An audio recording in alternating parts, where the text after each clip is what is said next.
રિફાઇનરીની જે English medium school છે એમાં મેલ આવેલો છે બોમ્બ થ્રેટનો. ઉમર ફારૂકના નામથી આવેલો છે, જે કાલ નવરચનાના પેલા સ્કૂલમાં આવેલો તો એ જ પ્રકારનો મેલ છે.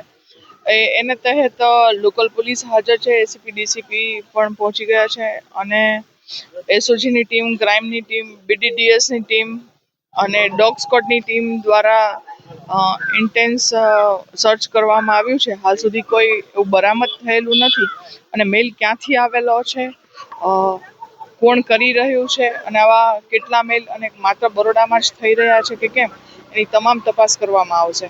સાયબરની ટીમ પણ આ બાબતે તપાસ કરશે. 375 જેટલા બાળકો હતા. બાળકોને ઇવેક્યુએટ કરી અને તરત જ બીજા ડેસ્ટિનેશન પર લઈ જઈને એના પેરેન્ટ્સને સોંપી દેવામાં આવે છે. 33 કે 35 જેટલા સ્ટાફ મેમ્બર્સ હતા, ગાર્ડ બી હતા, એ બધાને ઇવેક્યુએટ કરીને તરત જ જગ્યા ઇવેક્યુએટ કરવામાં આવેલી હતી. હા, તરત જ લોકલ આમની જે સીઆઈએસએફની ટીમ છે, એમના જે ગાર્ડ અને એમના ઓફિસર્સ છે એ પણ તમામ હાજર છે. લોકલ પોલીસ તમામ હાજર છે, એસઓજીની ટીમ હાજર છે, બીડીડીએસની ટીમ હાજર છે અને ડોગ સ્કોડ બી હાજર છે. ક્રાઇમની ટીમ પણ હાજર છે.